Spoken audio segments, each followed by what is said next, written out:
I'm Cass. I'm Rachel, and you're listening to the Appliance Girls. But I think I'm really excited to, get women on the podcast. I mean, we love men too. If you had a superpower, any Oh, superpower, gosh. Not this one. any superpower, what would it be? If you don't believe in what you're selling or you don't believe in the business, you're not going to be able to sell it. I thought you were talking about something else. Good morning, everybody. Good morning, and welcome to another episode of Women in Business. Yes. I'm very excited to introduce Jess Wehbe with us today. Yes. Welcome. Welcome, Thank Jess. Now, it's very exciting to have another woman on the podcast, an entrepreneur herself, very exciting in the steel industry. So I think it's very exciting to hear another journey today. Yeah, another industry, another area of the workforce that we don't really know about. Yeah. But it's so exciting to have another powerhouse woman in an industry that people generally don't think, a woman would work for a steel company or anything like that. So welcome, Jess. Thank you. Good to be here. Yes. And excited to kind of get a bit more recognition for what we do. Yeah, for sure. Not a lot of people know what we do or know what the power of thinking differently can do. Yeah, you, definitely. yourself, your career, or even your business. Yeah. And it's nice because it's funny how with Jess, she's like an absolute networking superstar. That's how I thought of you. And we only met Jess recently through LinkedIn, through a contact that told Jess about us. And then we got in contact, met up. And it's just funny how the relationship's kind of evolved. And that's why we were like, we've got to get Jess on. She's got a story to tell and, very inspiring and a mum just like us. So lots of similarities, and we'll dive deep into the journey of your career and the business and working with your husband and being a mum and all of the above. Yeah, it's good. And that's why I'm interested to see another industry as well. And we've delved into all different industries, but once again, we're in another one that I'd like to know more about and how you got involved in that industry and the journey of that as well. And I know that's a very interesting story that you're going to share today. So very excited this morning. Yes. Yeah. So let's start off with that. Steel Renew is the company that you and your husband co-founded together. Let's start from the beginning.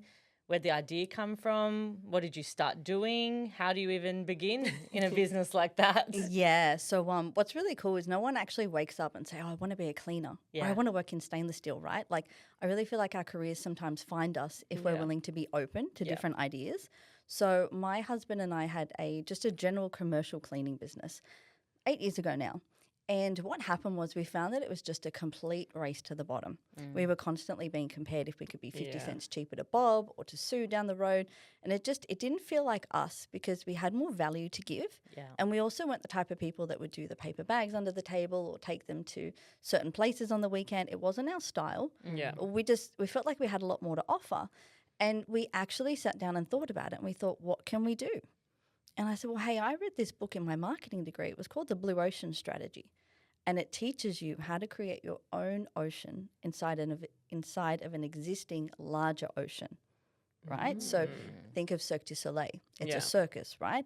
But you would never, ever, ever compare that to Wrigley Brothers. Yeah. But yet Wrigley Brothers is a circus.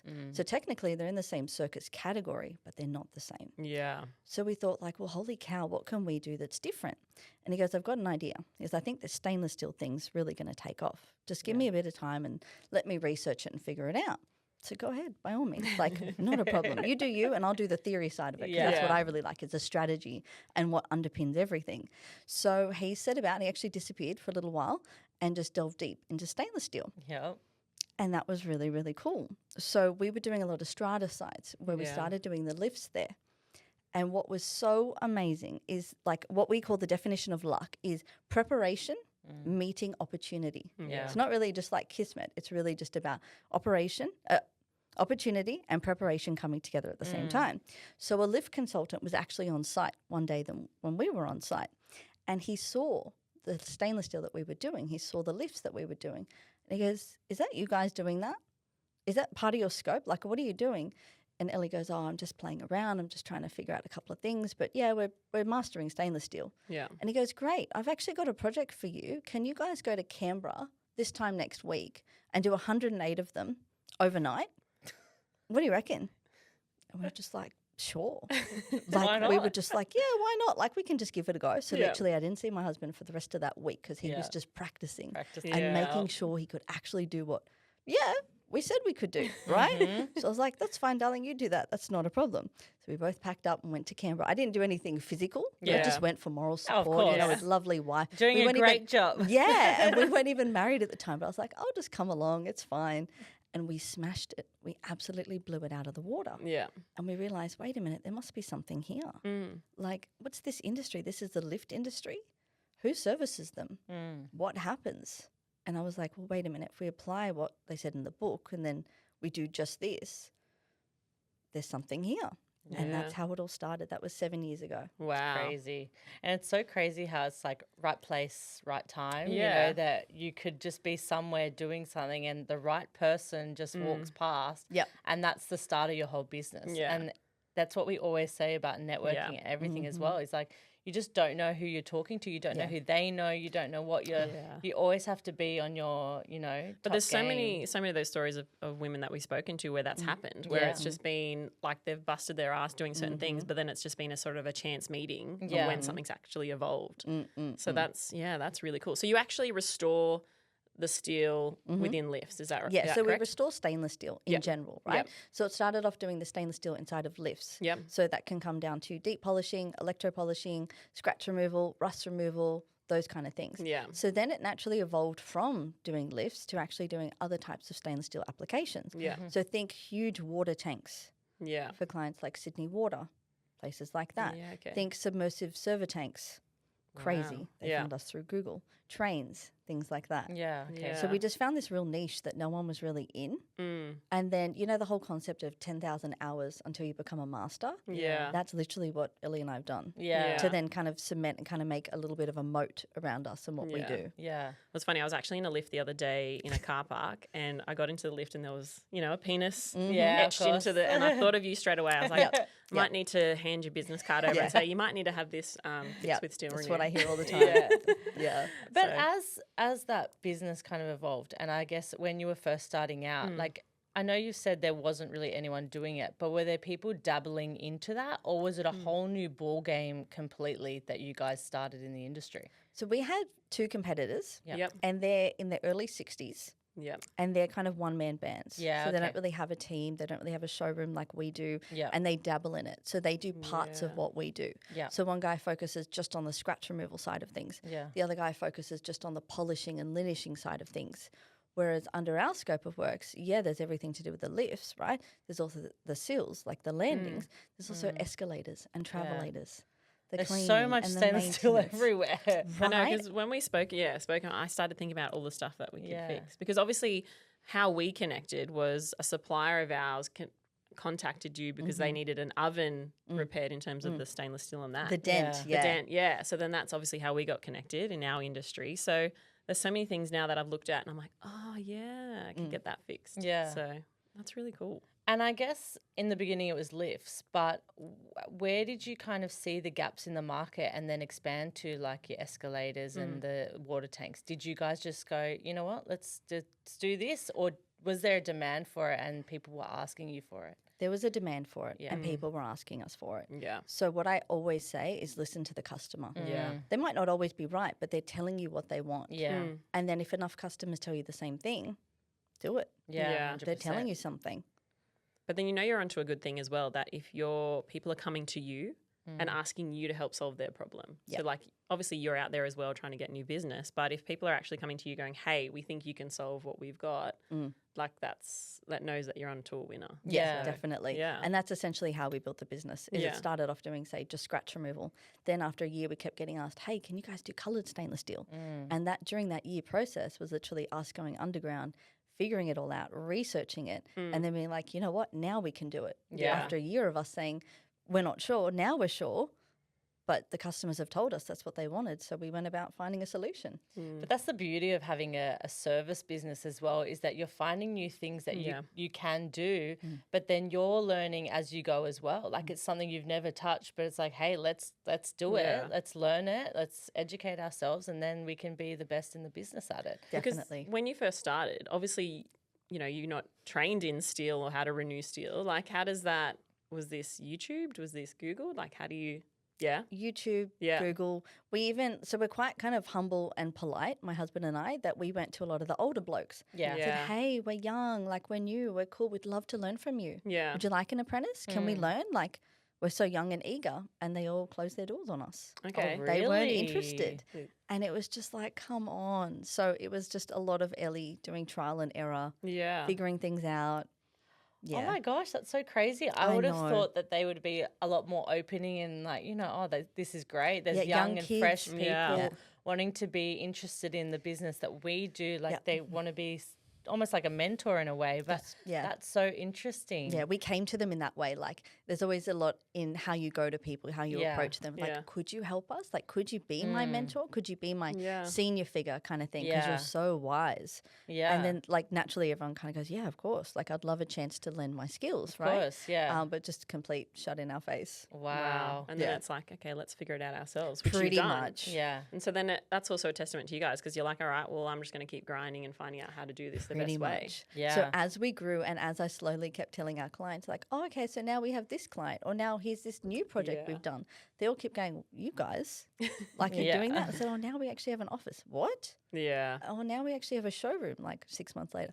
Oh, fair income. Yeah. Like, you must be kidding. I said, no, come and have a look. So yeah, it's been a testament of hard work. Yeah. And then I suppose proving yourself for yourself as well. But then it's also you wanted to prove it to them that, well, actually we can do it and we've done it. Definitely. Yeah. Definitely. And I think having those points of difference, like you said, having that showroom and, being able to showcase your work, it just kind of puts you on the map as people can take you seriously and not just this random, young kids, young kid on the street going, yeah, I'm going to restore steel, like it's, you actually have made it into something that's professional and that people will learn to trust, which is so important for a business because you want to, as you were saying before, image is everything, you can position yourself as a leading, business in that industry, then you're going to go crazy places. So it's important. Yeah.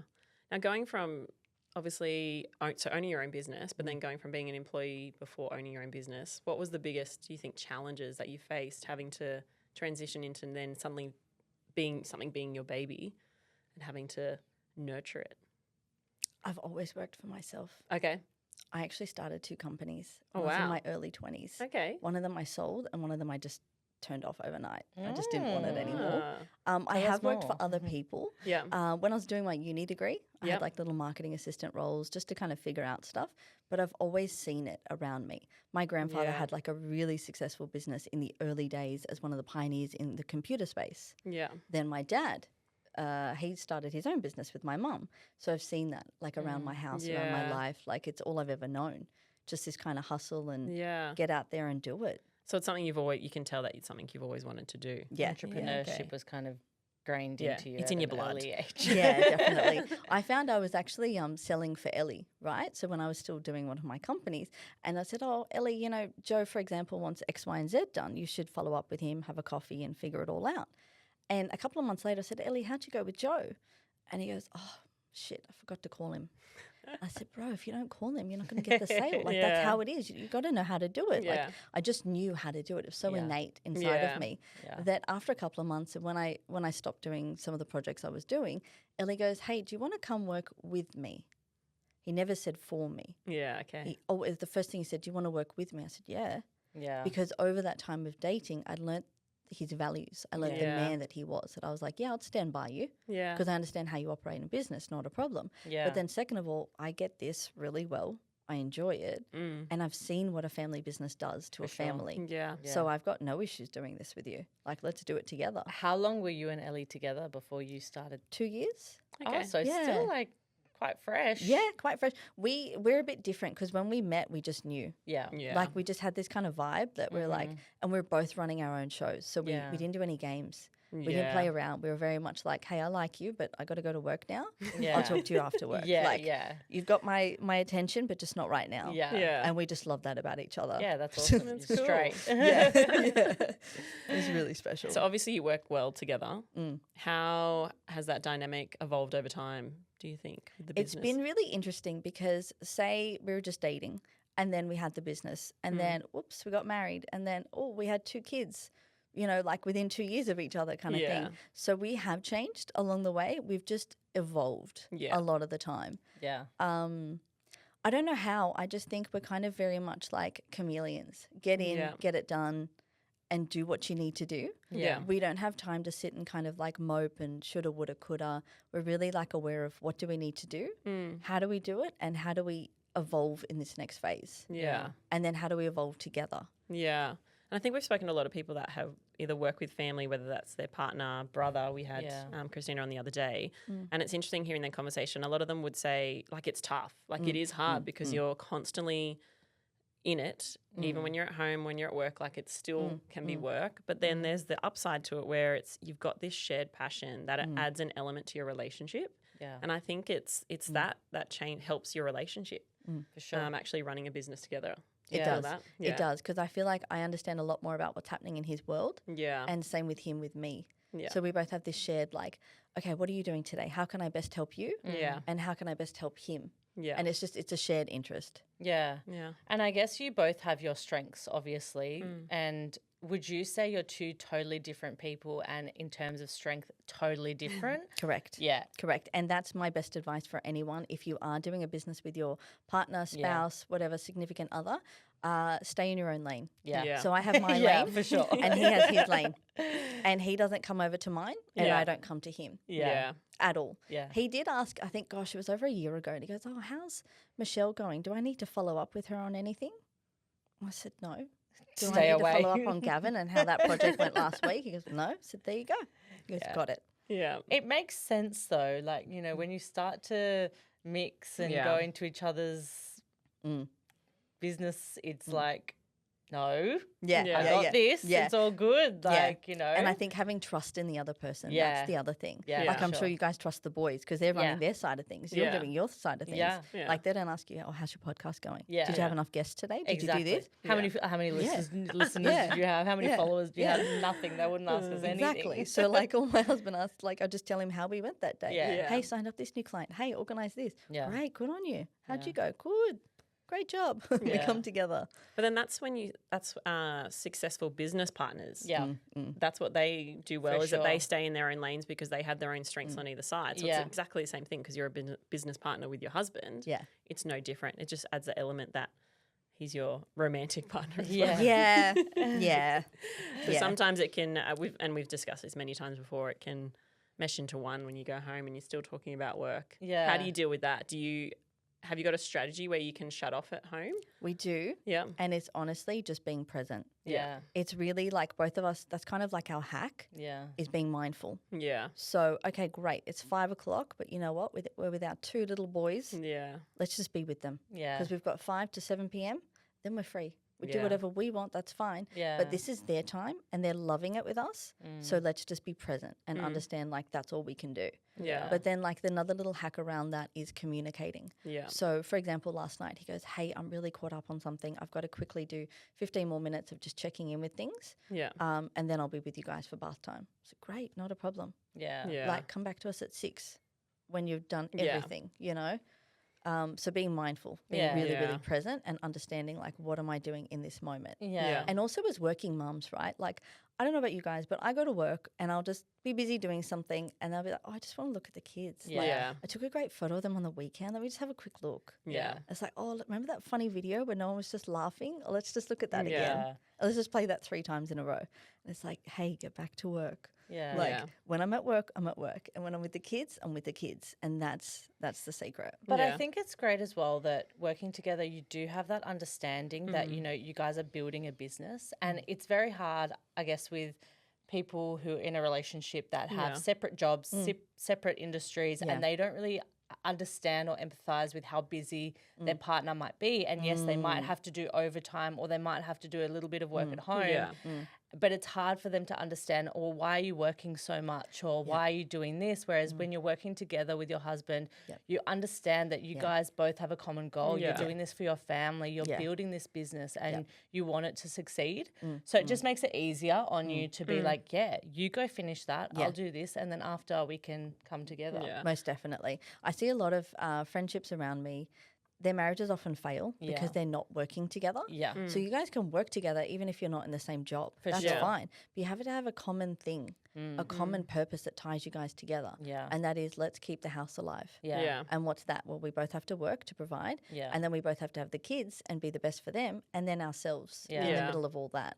And that's where I think a lot of people get lost. But there's so much power in working alongside your significant other to be on the same page. For sure. Now, let's touch on being a mum, because we've spoken about it just now a little bit. We're all mums, and we all understand the guilt that you feel going back to work, which we shouldn't feel, but we all feel it. How did you go returning back to work after your children, and did you take a long break? Did you go back early? What did you kind of do? It was really hard for me because I didn't want to do full-time mum and I didn't want to do full-time work. Yeah. So from day one, I was like, how can I do both? Yeah. And then it was very much like, I love working 3 days a week. So after I had both my kids at around the 3 to 4 month mark, it was just, I'd go back 1 day a week. And then I'm really grateful for my village around behind the scenes, like around me. So I've got my mother-in-law who is a full-time grandmother. Love it. Amazing. Love it. And she just loves my kids. So I was like, hey, how about 1 day a week? So she was fine with that. And then I was like, hey, like 2 days would be really great. And then before I know it, I said, look, it's going to, after about 6 months, I said, it's going to be 3 days and it will never be 4. It'll never be 2. It'll just be 3 because Mondays we have swimming. I cherish Mondays. And Fridays I have gymnastics with the boys. And that's how it is. Yeah. And so I brought her along for the ride with us because she does know it's a family business. Yeah. So she sees what Ellie's doing. She sees what I'm doing. Yeah. And I'll just tell her little stories. Yeah. Like, hey, did you know today I met these people who do this? Oh, that's excellent. How'd you do that? Well, because I go to work. Like, that's how I do that. Yeah. She goes, okay, cool. And then she'll see on the other side how I fill up the cup with my boys. Yeah. So she'll see both. And so that's been a game changer. Yeah. Yeah. I think that's important, balancing the two. Like you said, I'm a very strong believer that I couldn't sit at home for a year on maternity leave with a baby because my brain would go crazy and I need that stimulation outside of mum life. And having that balance is so important. Like we've been discussing, it's like at work, you're at work, and then at home, you have that quality time with them. And I always love that, quality over quantity. It's like you could spend every day with them, but you're not 100% presently there. You might be on your phone or whatever. Yeah. Whereas when you only have that little bit of time with them in the afternoons or on the weekends, I feel like you appreciate it more, and it's definitely a lot more quality over quantity. And everyone's different, and we've spoken about that before, and everyone's different, and there's women that want to be full-time mums and that's perfectly okay, and then there's women that want to go back to work and that's perfectly okay. And I'm the same. I was someone that my mind needed to be activated and, coming to work for my mental health so that I can be better for my kids as well. But then it's also, I see the other side. I love seeing that they see what we do in our jobs and, they mimic what we do, and I love seeing that and that we're being role models for them in that aspect. And I love that connection we have with our kids. I bring my kids here and my 4-year-old comes and jumps on the couch and pretends that she's on the podcast. And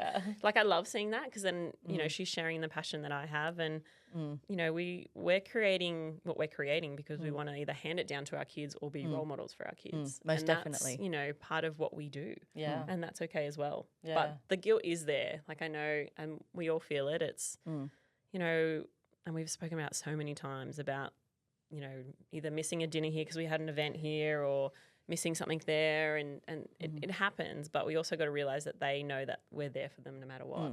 Yeah. Most definitely. It ebbs and flows. Yeah. And if you can kind of pick it up in other ways, then why not? Yeah. And I guess your babies are only still very young. So as the business progresses and as they get older, how do you think or what strategies do you think you and Ellie will use to show them that, business and family can coexist? You don't have to give up one for the other.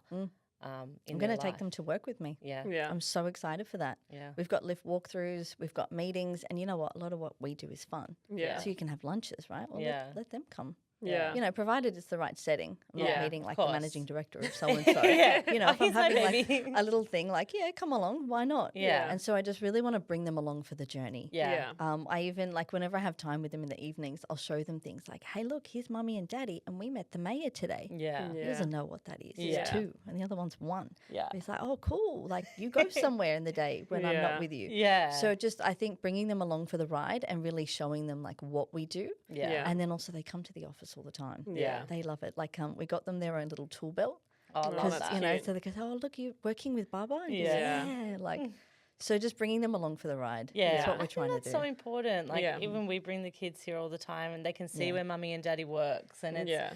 they know that that's the office and that's the factory or Yeah. warehouse, and they just, even though they're still quite young, they do understand what you're telling them, and just telling them about your day and everything, it feels special to them as And well. they also see a lot of things in relation. Yeah. So when I was growing up, we actually were really fortunate where we'd have like 4 weeks overseas holidays at a time. And I'd see my parents kind of log in like from the US, like at nighttime and just Yeah. checking emails.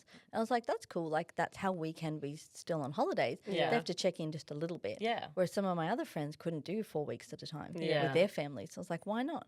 Oh, because they work more traditional 9 to 5. For sure. Or just different things like that. So in relation, that's how I got to see what a family business could do. Yeah.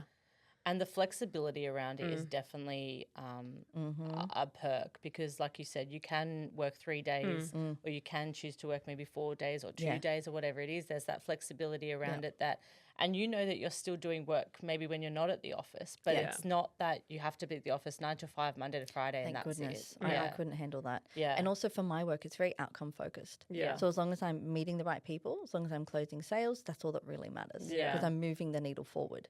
Yeah. And I could move the needle forward in 1 day, be very stressful, but I can do it in 3. Yeah, Yeah. for sure. And I know we've had conversations before, because obviously now you've got that nice balance where you've got the 3 days, but then 2 days. But we've spoken before about the hustle. And obviously in the very beginning, you had to hustle, hustle, hustle.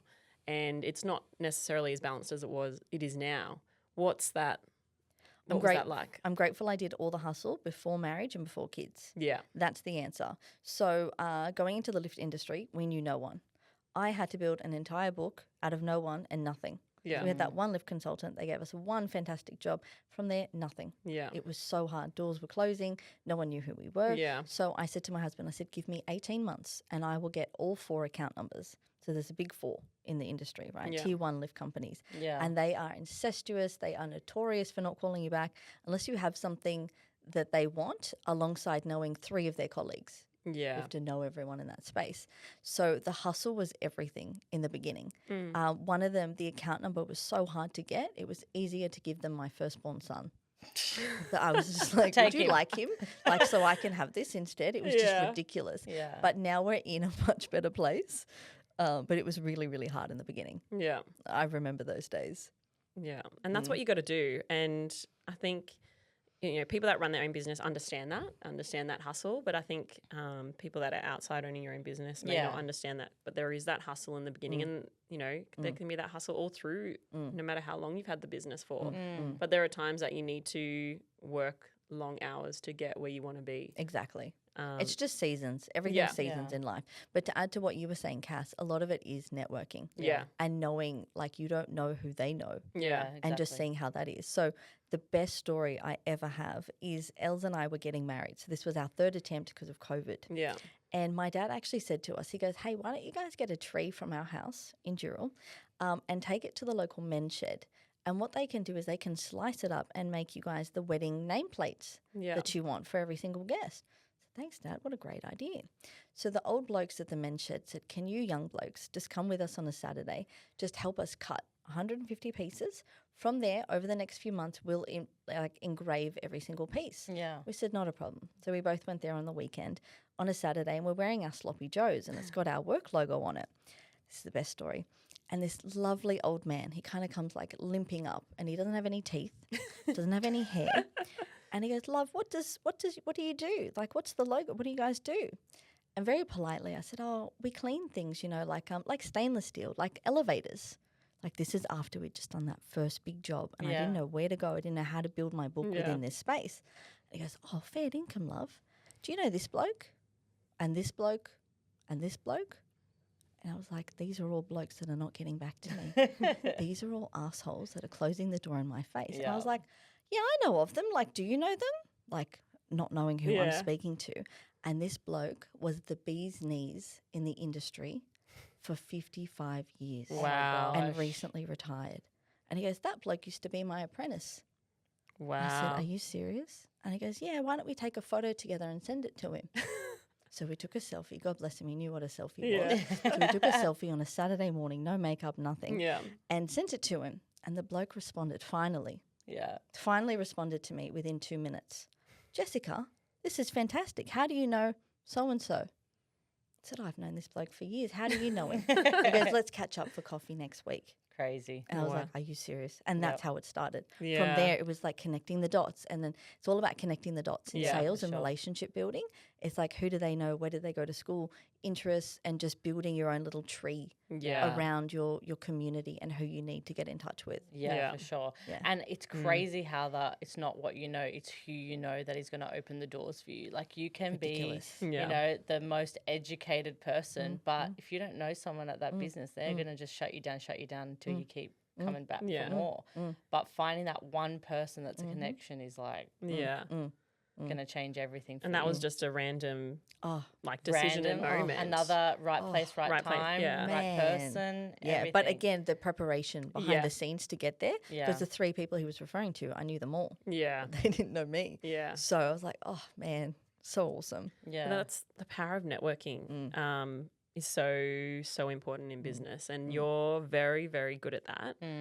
We've witnessed that recently at different events. And what have you always been very confident in terms of networking with people? Or are you passionate about connecting people together? Where does that stem from? Yeah, definitely. I think a lot of it is confidence. Yeah. And I had an amazing interaction early on in my career. So I was at a networking event and I met this kind of short Australian woman, bit older, worked in insurance. And at the time, there was no real benefit for me to be connecting with her or anything. But I thought, just have a coffee with her and see where it goes. Like, but deep down, I was like, I've got so much other stuff to do. I shouldn't sit with her. I don't have time for this. Do you know who her niece is? The head of Sky Business News Australia. Wow. So a couple of months later, I needed a media connection. Yeah. Needed to do some things, just get on TV. Sent her an email. Hey, would you mind connecting me with your niece? She says, yeah, love, not a problem. I'll text her right now. She called me that afternoon. I was on the TV the following week. Wow. And I was like, what the heck? Yeah. So you don't know who they know. Yeah. So I always try to be friendly. I always try to be positive, and I always try to show that I have time for people. Yeah. I might not feel like it on the inside, like I've got a million other things to do, but you just don't know. You just don't know who they know. Yeah. And I guess in the steel business, it is quite a male-dominated industry. You know, you're going out to try land these accounts, and generally, majority of the time, it would be a male that you are talking to and getting that contract from. Do you think you have different strategies in ways where you're meeting with men to women? Definitely. With the men, I always give them a reason to take me seriously. So I'll make sure, first of all, I dress appropriately. And second of all, that I act appropriately. So they know that that's the standard that I'm coming in at. Not coming in at a different standard, which means you can be seen as a different standard. That's for sure. Then the second thing is, a lot of them, especially the men, have a preconceived idea in their head about what they can get away with. Yeah. So I've heard it all. I've heard a lot of jokes, like had this cookie jar initiative at work where some of the men were like, "Oh, why didn't you bake these cookies? You should be in the kitchen baking the cookies and not just dropping them off and having meetings with me." I was like, "Oh, that's wonderful." And you know what I think about those things? I think it's actually their problem. Yeah. It's not mine. Yeah, for sure. It shows what they think, and it shows their level of thinking and how rude that is. Yeah. It's got nothing to do with me. I'm just on the receiving end. Yeah. You know, I just treat all these things as it's not personal. I go, "That's wonderful. Thank you so much for that. Yeah. Did you want to have coffee and talk about this account?" Yeah. I just land it right back. Just don't care. Yeah. And being confident in your responses and just being confident in, what value you give. Yeah. And being confident in that. Yeah. And saying, you know what, I don't care what you say. I'm just going to keep going what I'm doing. Definitely. I always psych myself up every morning. Yeah. Like, I've got this. Like, you can do it. Don't worry about these other people. Don't worry about these dickheads. Like, some of my clients are just a-holes. Yeah. But I still have to take them to lunch. Yeah, I still for have to sure. do all that stuff. Some people I just love being with. Yeah. So I've just got to deal with both of it. Yeah. But it's always how I deal with it and just making sure it's done appropriately. Yeah, for sure. And I guess a lot of people are quite scared of networking. It is quite daunting going up to random people and just speaking and talking and, you know, introducing yourself and everything. What kind of tips do you think you'd give to someone who's a little bit more of an introvert to be able to network in a room full of people? Start small. Yeah. Don't overthink it. Like, you'll be sitting next to someone and be like, oh, have you been here before? Yeah. And then if they say yes, great. Oh, it's my first time. Hopefully they'll take pity on you. And Yeah. say, great. Well, let me introduce you to someone. Yeah. That's if they're lovely. If not, oh, cool. And then it's just the internal battle from there. Like, it's okay, I've been rejected, but I've got to keep soldiering on. Yeah. But just start small and don't overthink it. Yeah. Yeah. Good Even advice. just little things like, oh, I love your jacket. Great. It's from so-and-so. Yeah. Oh, I love that place. Yeah. Even if you don't, just start somewhere. The conversation will stem just from start there. somewhere. Yeah. And I think it's so important, like you said, you'll be talking to someone, they might introduce you to the next person, to the next person. Like, I feel like you did that on Friday night when we were at the Women in Leadership dinner. And it was literally like, oh, come, I'll introduce you to this person. And we were speaking to this lady and then you introduce us to someone else. And I'm like, the power of just one introduction from someone is like the whole conversation will just start flowing. And it's, it's pretty inspiring to see a lot of people mingling and talking and being introduced. So it was good. It's good. And as an introvert myself, I learn a lot from you because obviously you've got a background in sales and that's what you do. So I've learned over the last year, I think, a lot on how to do that. And I think we bounce off each other now. We do it well together. But now I'm at a point that I could go somewhere by myself now and not panic and freak out and be like, no, I can make a conversation. And I think, like you said before, like it's about just not caring. Like, who cares if this person doesn't want to speak to you, or who cares if they think, you know, your pants are ugly, or or who cares if they say something like, you may not ever see this person again in your whole life, but hey, they may be an opportunity where you do see them more frequently, you do get contacts from them, and then your business evolves from that. Like, you just got to have that zero care factor and just be like, whatever. Like, they don't really, they're not going to change your life in the sense where you're going to go home crying because they didn't want to talk to you. Like, we're not in high school or primary school anymore. We're adults, and we should be able to just be resilient and deal with that. Yeah, definitely. I think a lot of it is just deal with it. I'm not saying it's acceptable. Yeah. You just have to deal with it. Yeah. Yeah. And the quicker you can deal with it, the quicker you just move on. Yeah. And I like that guess advice. before you were talking about this blue ocean thinking and strategy, and it's funny because I never heard about that. And when you started talking about it, I was like, what is she talking about? I've never heard of this. So where did you kind of, I know you said it was from a book. Did that just kind of click with you and you thought, oh, wow, this is a thing? Or were you like kind of dwelling on it for a while and started researching a lot? It was something I read in my uni degree. Okay. And so, like, you go to uni, you think, great, like, how is this applicable in the real world? Not a problem. But when Ellie had this idea around the stainless steel, and I was like, well, there is a lot of merit to it because it can just be different. Yeah. And it can be niche. Yeah. And I even have family friends who are niche, like specialist doctors. Yeah. And they, you know, what they can charge. Yeah. $400 an hour, let's say. And so our niche family friend, he said, look, as soon as you guys can specialize, you'll be in a different market. Yeah. So I had all these thoughts in the back of my mind. And then I've got Ellie experimenting, and then I've got me with the strategy, and it just simply came together. Yeah. Yeah. It's crazy. That's the two strengths coming together. Yeah, definitely. Like, yeah, that's good. I like that. So what do you think you guys use as a key strategy to like differentiate yourself from, because I know you guys kind of say you're a restoration company rather than a cleaning company, and it's just those key words. Yeah. Is that what you try and focus on, those key words to say, we're not Definitely. cleaners, we restore the stainless steel? Definitely. So I think in the early years it was hard because we didn't have enough projects behind us to showcase it. Yeah. And then the marketplace also wasn't mature enough for it. So they didn't quite understand. But now I think they've got the lingo down pat. Yeah. And you were saying, I think when we met previously, you were talking how a lot of lift companies before used to just replace the whole lifts instead of renewing. So then you're actually solving their problem by creating them a cheaper option. Yeah, definitely. And a more time-effective solution and a cost-effective solution. Yeah. And also from the customer point of view, they had no other choice but to get a whole new lift. Yeah. Which could be anywhere upwards to $300,000. Yeah. Versus getting us on site could be, say, $3,000 to $3,000. Yeah. Like, you know. And I Wow. think as well, it's like you've done it in a way that you haven't cheapened your brand, that you're some, you know, how would you describe, like a Kmart of the restoration business, you know, you've done it so you're adding value to them at a cheaper price point, but you're not like a discount store. Do you know what I mean? Like you're most not definitely. cheapening your brand. It's you're all still about having offering a different premium. Yeah, and a different solution. Yeah. Because the customers before just had one solution. Yeah. And that was it. Yeah, it's crazy. Crazy how a few words can change everything. Yeah. I for a recommend business. niching to anyone. Yeah. Creating your own ocean, like just do it.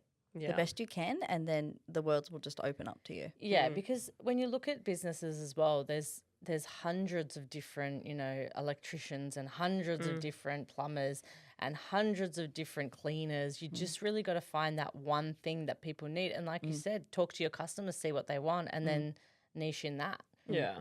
But that's similar to our story in terms of the boys, same sort of thing. You were saying strata. We were working with real estates, and then we got a work order to fix a cooktop, I think it was. Yeah. And the boys literally YouTubed it. So same sort of thing. And then they realized, well, there's not really anyone out there doing this. And then that's where we found our niche. Yeah. So it's, you know, very similar in terms of that aspect. Yeah, And definitely. Seeing an opportunity and then just having the courage to give it a crack. Yeah. That's it. So a lot of it is that courage and that confidence internally, but just trusting your gut and just doing a bit of research behind it so you do feel more confident. For sure. Definitely. And I know that you guys believe a lot in the purpose of what you're doing in everything that you do. And I remember when we went to the showroom, you had the values and everything on the walls, and I love that. We took photos. We took of it. pictures because we were like, we should do that in our office. But what do you think? How do you think purpose drives your business? And did you guys start with that you know, one statement that was your purpose? Definitely. And how did that evolve? Yeah, definitely. Because we kind of always thought, like, what value do we have? What do we have to give? Yeah. And it's always the type of people we are is that we want to strive towards something. Yeah. So we thought, okay, well, what if our purpose is to restore stainless steel, but through innovation and then high quality service? Yeah. Because we were like, we know what innovation means to us and we know what high quality service means to us. So if you ask any of our customers, the number one thing they love about us is how responsive we are. Yeah. So high quality services. Hey, Greg, we're running 15 minutes late. Or hey, Bob, you know, we accidentally broke a chair on site, but you know what? We're going to cover it completely. Yeah. And we're super duper sorry. Yeah. And we actually preempt it rather than them coming on site to see what 100%. happened. Yeah. So that high quality service is there, but also innovation is everything. Yeah. So you've heard like several times how I said Ellie will just disappear until he figures something out, Yeah. right? Or he'll go to the expert or he'll just try to figure out something. That bloke's traveled all over trying to find out solutions, right? So it's that innovation piece and really understanding like what do the customers want, but how can I come up with something different? Yeah. for Prime sure. example for us is actually coloured stainless steel at the Yeah. moment, which is so lucrative. So imagine, for example, there's the common champagne gold lifts, Yeah. right? Everyone wants them. But as soon as someone comes along and scratches a big willy, Yeah. you have to replace the entire panel. Yeah. Yeah. And what's that cost, Yeah. right? And so Els and I would just kept saying, there's got to be a better way. And we kept getting asked, can you guys do coloured stainless steel? Yeah. Can you guys do coloured Yeah. stainless steel? That we're probably 97.9% ready to come to the market with something. Yeah. Because that's how we are. We've just got to do that in-house Yeah. research and Yeah. work before we can actually post it on LinkedIn and Yeah. say, hey guys, we're now ready for X, Y, and Z service. Yeah, for sure. Hit me up. And you're ready to launch. And I guess as well, now, I mean, it started as just you and Ellie, and now you have a few staff members that you've onboarded. How do you guys kind of align your values and your purpose and the business to your workers? Like, how do you get them to believe in it, and how do you get them to, you know, push the same that you and Ellie would? Align with the values. Yeah. Yeah. Do you know what? I kind of overthought this a lot. And I just thought, how do we do this? Like, am I making it bigger than what it is? And you know how you get kind of a bit stuck sometimes. You get a bit in your head. Yeah. And I sat down and I thought, you know what? This is just like parenting. Yeah. Okay, we all have children. So the child wants to go touch the fire. No, sweetheart, move from the fire. Yeah. No, darling, it's hot. So like by doing that, there's probably 6 reminders. Yeah. And then that's just on a Tuesday. Then come Yeah. again Thursday, you've got to do it again. And there's small touch points and small reminders that's how we do it with the staff. Yeah. Is it's like, here's a pep talk. Here's how we operate. Here's what we like to do. Here's how we run our family. Here's how we run our business. Yeah. 2 are the same, right? And then it's constant reminders. So if we see them do something that's just not how we would do it Yeah. or a bit out of line, we'd say, hey, here's actually how we would deal with something from a really positive point of view. Yeah. Right? Yeah. We make sure everything's very positive. Yeah, There's for never sure. ever an attack or anything that's negative. Yeah. It's very much like, hey, here's maybe a better way to do it. Yeah. And then it's just that's the approach we Yeah. found, is just constant reminders and constant kind of just, I think you could say, guiding Yeah. towards how do we want to be. Yeah, I love A that. constant realigning to those values and Yeah. saying, hey, these are our Yeah. values. How can we Because it's not something you align? can set and forget. You can't Yeah. just stick it on the wall and say, alrighty, guys, you're right These to are look our at that every values. so often Yeah. and just give it a whack. Yeah. It's not so much. It's a constant reminders. And then how does it apply to day-to-day life? Yeah. Yeah. That's what we found was a game changer too. So on site, here is how it applies. Yeah. If we're typing an email, here's how it applies. For sure, yeah. Yeah. I like It's that. just that education around it as well, you know. Some people don't know, and Yeah. it's guiding them and educating them, and then it feels like they feel like you're putting time into them as a Yeah. person as well. Yeah. Definitely. But that's what you are as a leader, is you're there to guide Yep. your staff.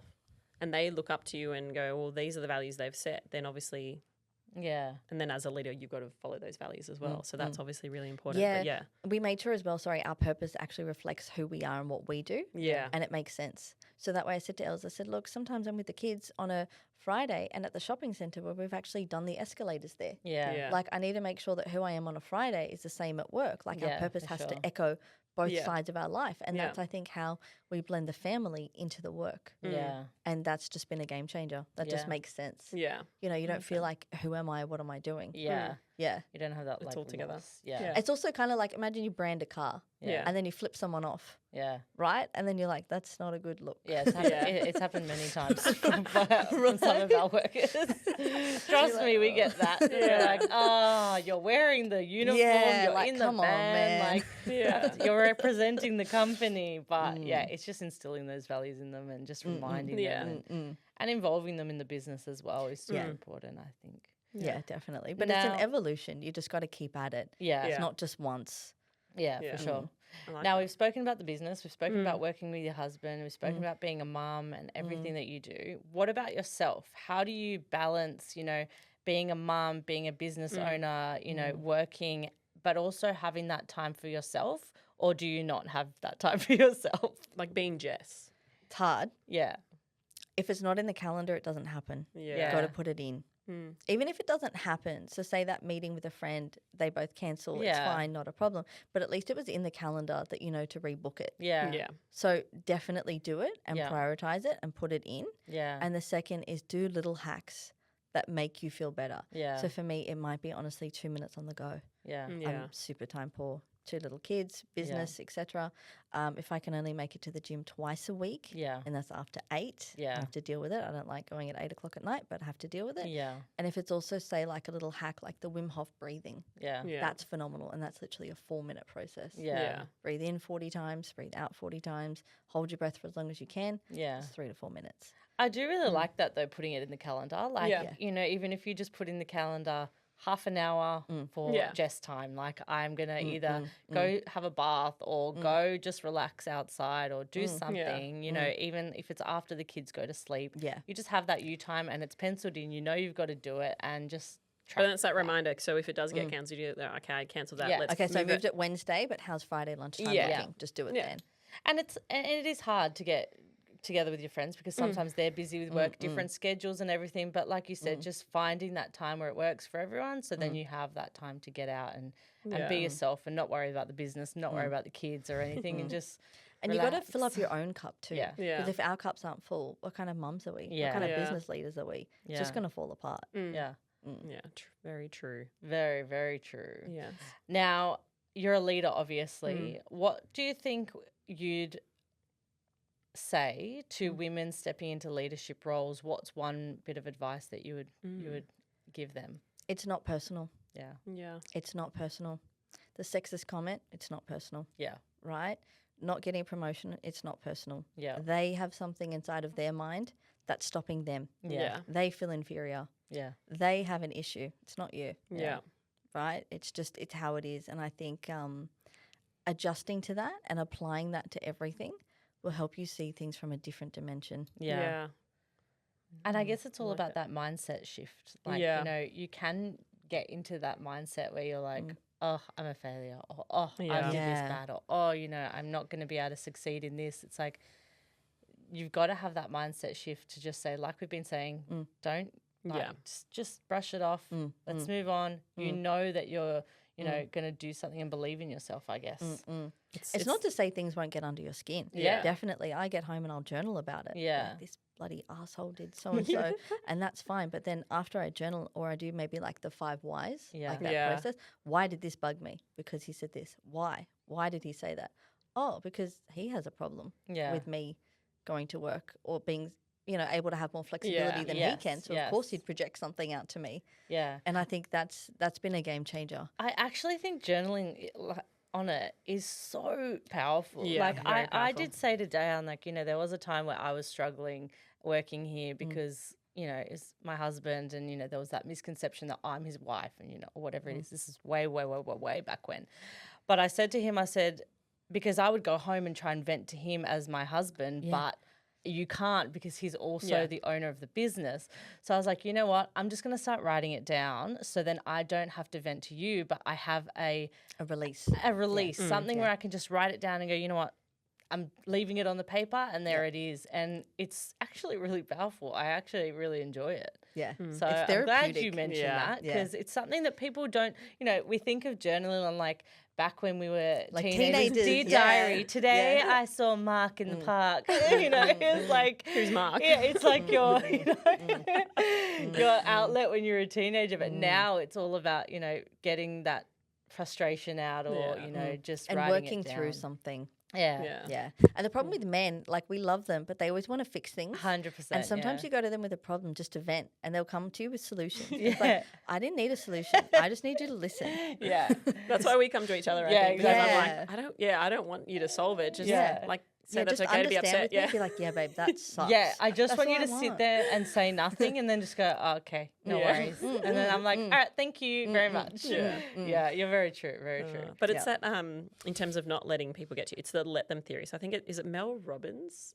She's been coming out a lot more with her. I think she came out with a new book, but it's the let them. So if, you know, it's you just say that to yourself when someone does something, just let them. Like it's not. Don't let it get to you what they do. That's on them. That's not a reflection of you. Yeah. Exactly. How you respond is a reflection of you. Yes. So like quite often I could just have an issue with one of those sexist comments and just fight back. But I was like, how would that make me look? Yeah. And do I actually want to represent that way? Yeah. Like I'm really big on how do I present? Yeah. Like, do I look professional? Do I sound professional? Am I okay doing this? Yeah. Because I have to go to some pretty big places. So I want to make sure I look the part. Yeah. And it's even with like we're saying, like how you present yourself and how you reply. It's even with reviews, you know. I look at some companies, how they reply to reviews and they literally are like fighting back with them and being like, no, that's wrong. We didn't do that. We didn't do this. It's like, well, relax. Like just change the way you reply and they might actually end up taking that review down because you've replied in a professional way. You've tried to sort it for them and it's all good. Like people get really like on the defense side when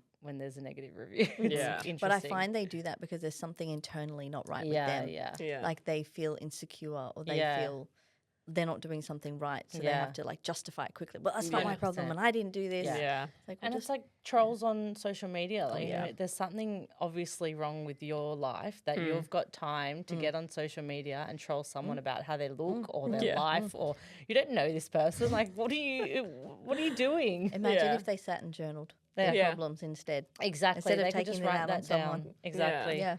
So tip everyone, journal instead of being a troll. Yeah. I like that That's tip.